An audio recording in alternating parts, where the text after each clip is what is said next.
Guys, आप लोगों में से काफी सारे लोग इस पर्टिकुलर दिवाली पर एक नया पोर्टफोलियो बिल्ड करने की सोच रहे होंगे। लेकिन आप लोगों के माइंड में काफी सारे क्वेश्चन आ रहे होंगे कि भाई मेरे को एक नया पोर्टफोलियो किस तरीके से बनाना चाहिए, किस तरीके से उसको डाइवर्सिफाई करना चाहिए, या फिर किस तरीके से मैं डाइवर्सिफाई करके उस पर्टिकुलर पोर्टफोलियो से एक अग्रेसिव रिटर्न अर्न कर सकता हूं लॉन्ग टर्म में। इस तरीके के क्वेश्चन आप लोगों के माइंड में जरूर आ रहे होंगे।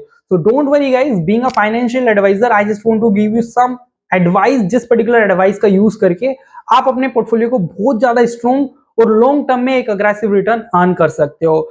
तो जानने के लिए वीडियो को अंत तक जरूर देखिए। अगर गाइस अभी तक आपने चैनल को सब्सक्राइब नहीं किया है तो मेक श्योर चैनल को सब्सक्राइब कर बेल आइकन को प्रेस कर लीजिए, क्योंकि इस चैनल पर हम स्टॉक मार्केट से जुड़ी बहुत ही interesting and informative videos regular basis पर अपलोड करता है।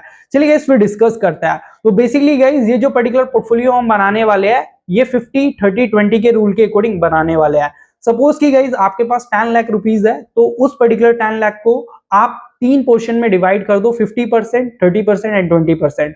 तो 10 लाख का 50% होता है आपका 5 लाख रुपए। तो 5 लाख रुपीज को आपको डायरेक्ट म्यूचुअल फंड में इन्वेस्ट करना है। म्यूचुअल फंड में भी आप निपोन इंडिया का स्मॉल कैप फंड ले सकते हो और फ्लैक्सी कैप फंड ले सकते हो। स्मॉल कैप फंड इसलिए रिकमेंड किया क्योंकि वो ऑल ओवर आपके पर्टिकुलर पोर्टफोलियो को एक अग्रेशन देगा एंड फ्लैक्सी कैप एक डाइवर्सिफिकेशन देगा। इसी कारण से आप इन पर्टिकुलर दो म्यूचुअल फंड में 50% अपने पोर्टफोलियो का इन्वेस्ट कर सकते हो। बात करें 30% जो कि 3 लाख रुपीज होता है, इस पर्टिकुलर अमाउंट को डायरेक्टली आप मार्केट लीडिंग कंपनीज में इन्वेस्ट कर सकते हो। बेसिकली बात करें सेक्टर्स की तो आप आईटी सेक्टर में और आप एआई सेक्टर में एंड ईवी सेक्टर में एंड सोलर सेक्टर में, इन चारों ही सेक्टर में इन्वेस्ट कर सकते हो। आने वाले टाइम में ये पर्टिकुलर सेक्टर ग्रो ही करेंगे। इन पर्टिकुलर सेक्टर्स की लीडिंग कंपनीज में आप इन्वेस्ट कर सकते हो अपने पूरे पोर्टफोलियो का 30%। बात करें 20% तो 20% आप mid cap and micro cap में इन्वेस्ट कर सकते हो। माइक्रो कैप इसलिए ताकि आपके पोर्टफोलियो को एक अग्रेशन मिले, एक लॉन्ग रन में एक अग्रेशन के साथ आपका पोर्टफोलियो बिल्ड हो और एक अच्छा रिटर्न दे जाए, इसलिए यहां पर माइक्रो कैप मैंने सजेस्ट किया।